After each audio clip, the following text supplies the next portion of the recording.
Hello, welcome to the stage 2. This week I turned 26 and I want to celebrate it by recording video. So what we are gonna do in this video? Last time we had very simple web service in Go. We are gonna start refactoring it a little bit. We will have better practice and approach for structuring our code. We have got some HTTP handlers, func, paths, and functions to match them. So what's gonna be in this first step for refactoring? The first thing is we want to do is get all of these handle func in an independent object. So let's see how we can do that. I'm gonna create a new package called handlers in the root directory. Handlers, and I'm gonna create a file called users.go.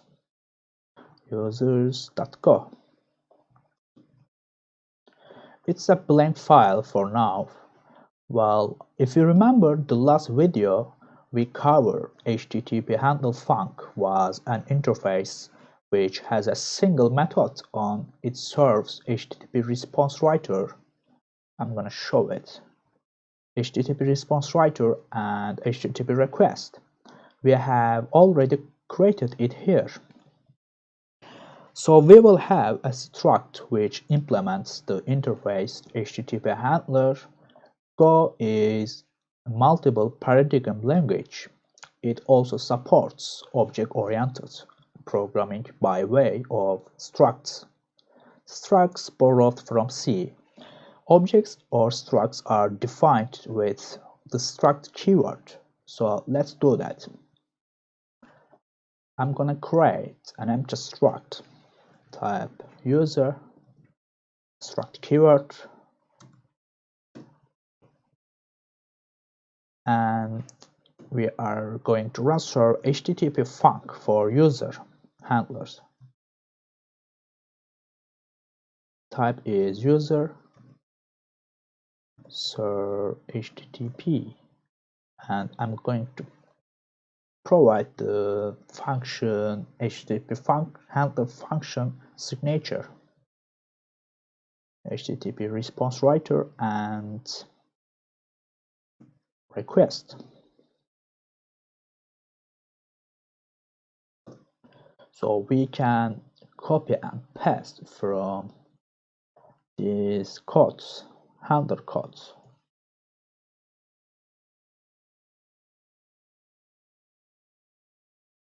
I'm checking it. Yes, so let's look at that. I'm using a logger here, but I don't want to create an instance in handler methods.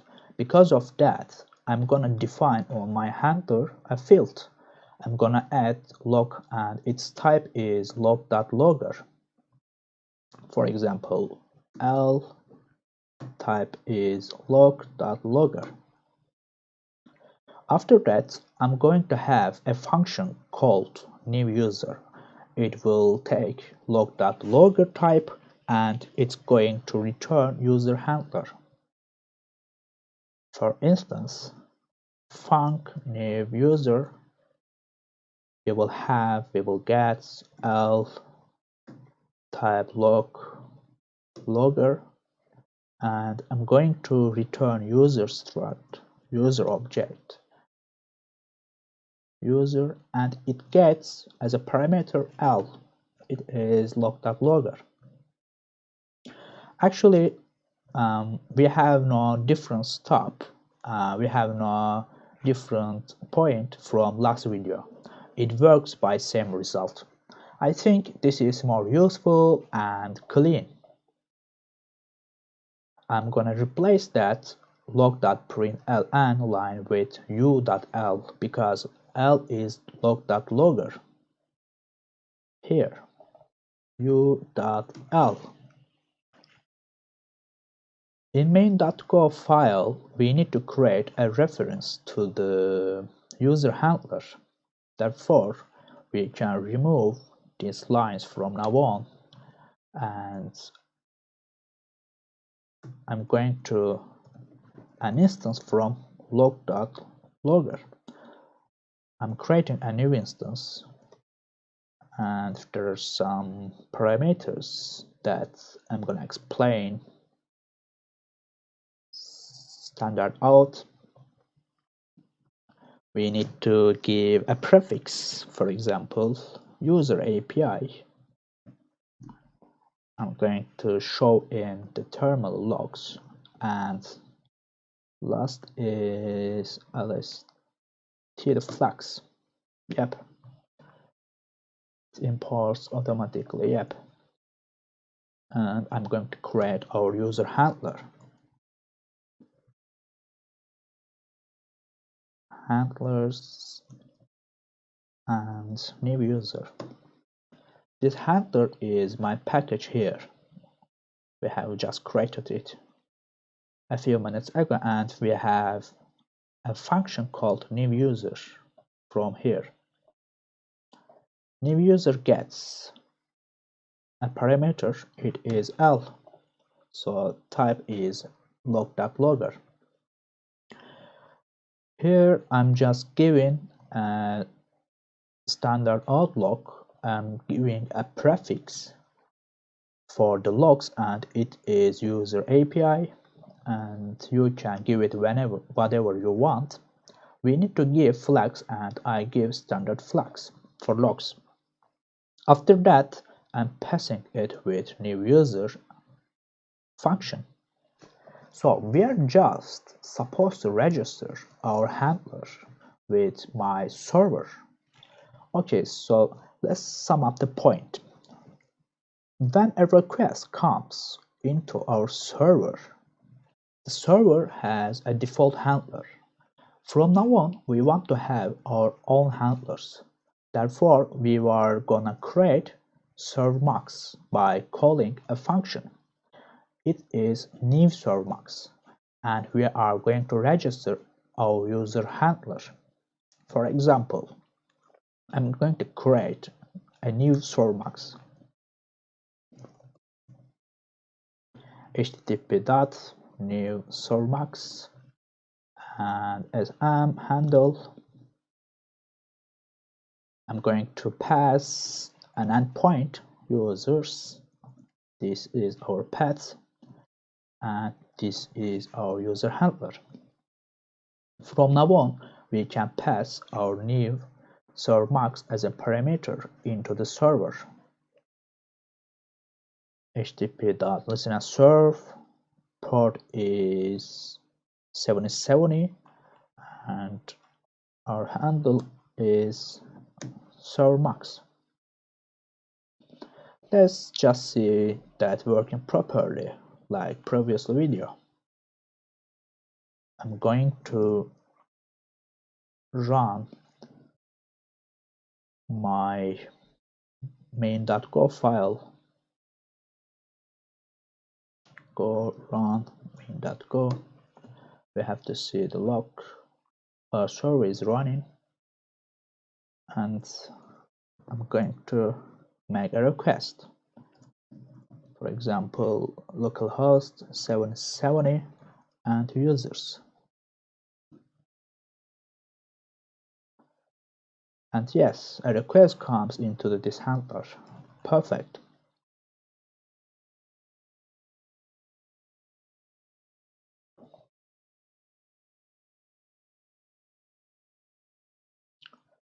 We can pass a parameter, I think.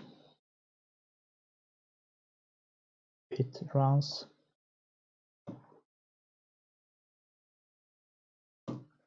We have to see hello Mert. Okay. That's nice. Obviously, we can create another handler, and its name will be roles. By the way, I'm naming them randomly.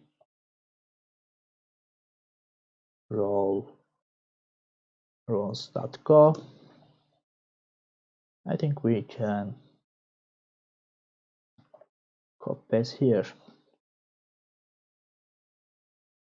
For example, I'm getting this and it will be role, and I'm going to get new role function, new role, it will be return role and role.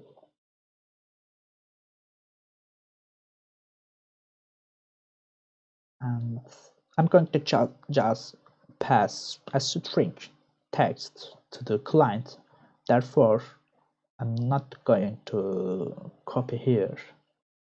Let's create a new function to just write a text.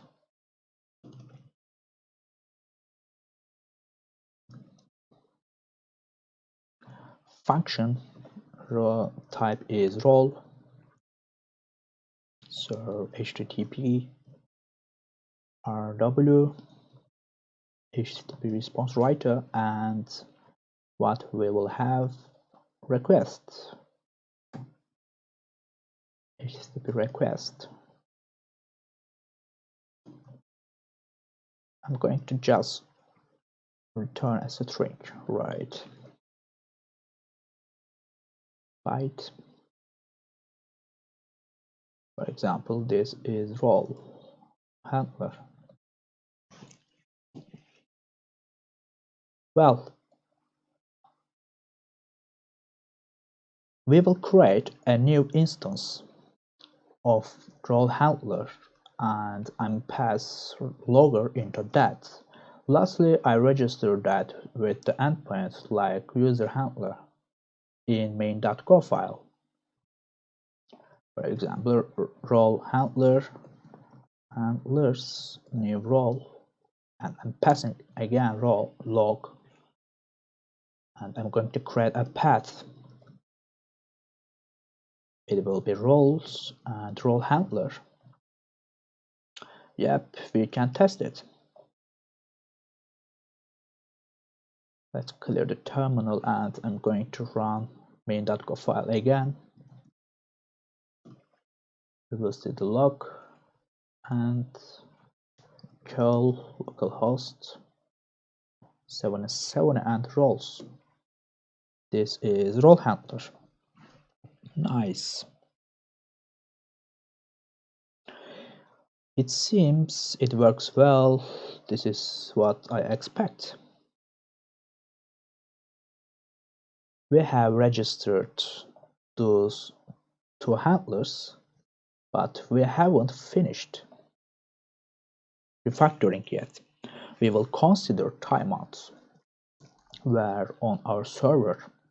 Why it is crucial thing?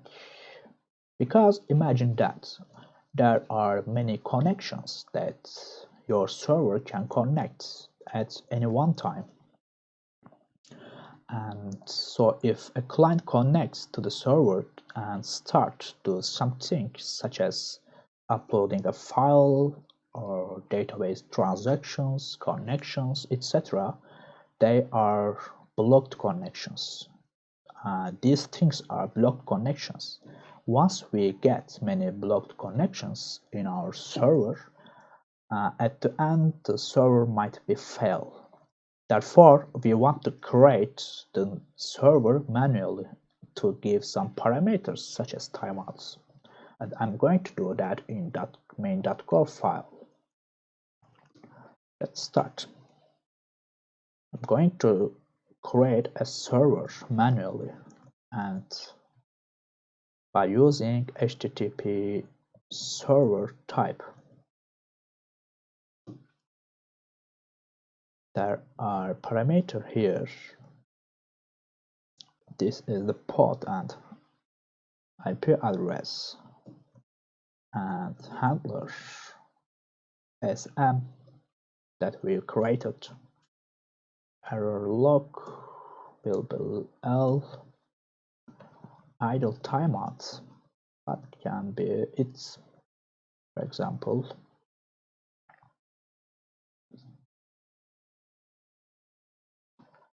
read timeout 1 type is time seconds, and write timeout. 1 type time dot second. Yep. And s listen and serve. From now on.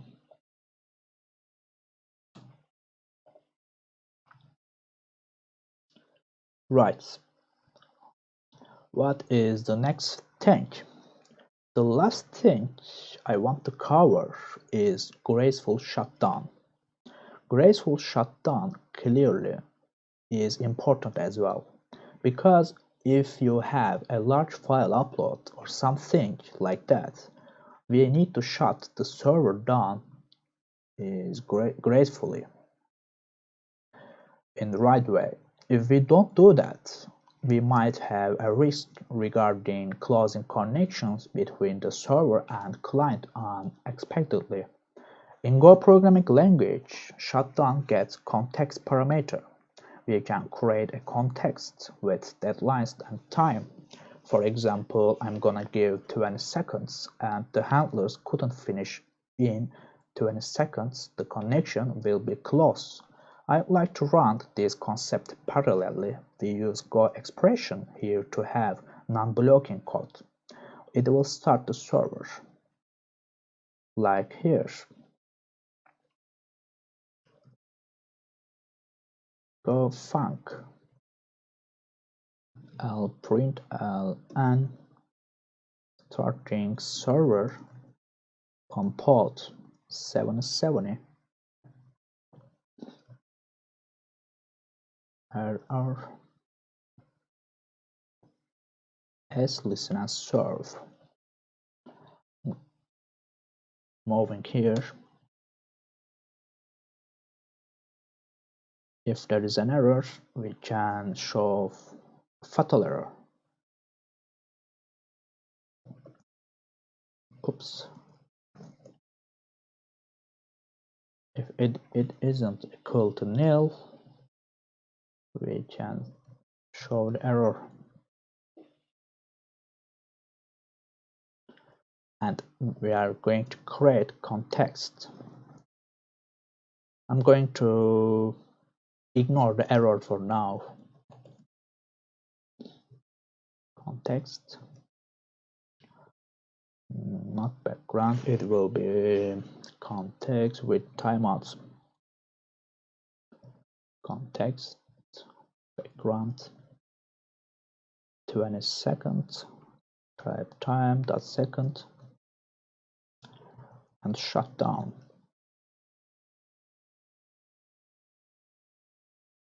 I'm passing the context. So this code runs as non-blocking. Therefore, we need to use OS signal package to get notification. Notify takes a channel and a signal. I will create a channel and I pass a signal. Our signal will be killed on operation system, like here. Here I'm creating a channel. OS signal notify.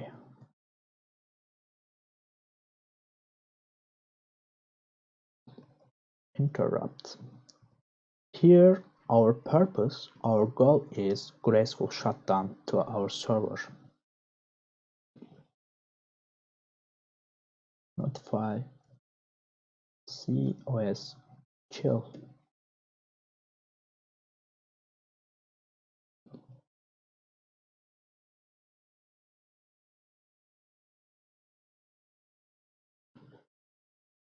The channel will be blocked until there is a message available to be consumed here. For example, we can print a message. Graceful shutdown, and received the signal. Second. While I run our codes in terminal again, let's try to get our endpoints.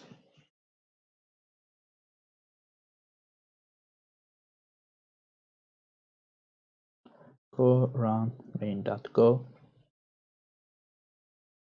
Starting server on port 77 and our prefix here, user API.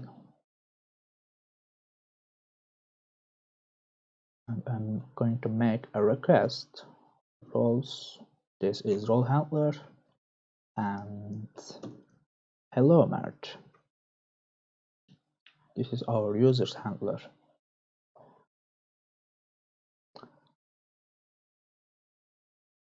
Yep, endpoints are working properly, but once I do Ctrl+C, what happens is you will see I'm getting that received terminal graceful shutdown.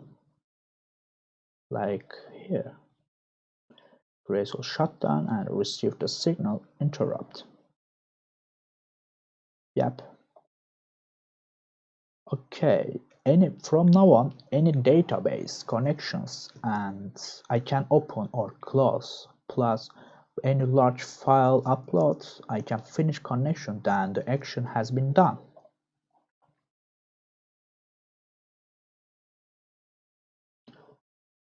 Okay, that's it for today.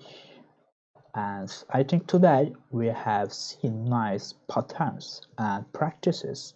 In next video, what I want to cover is how we can start implementing RESTful approach. How do we control HTTP verbs? Thank you so much for watching and I will see you next time.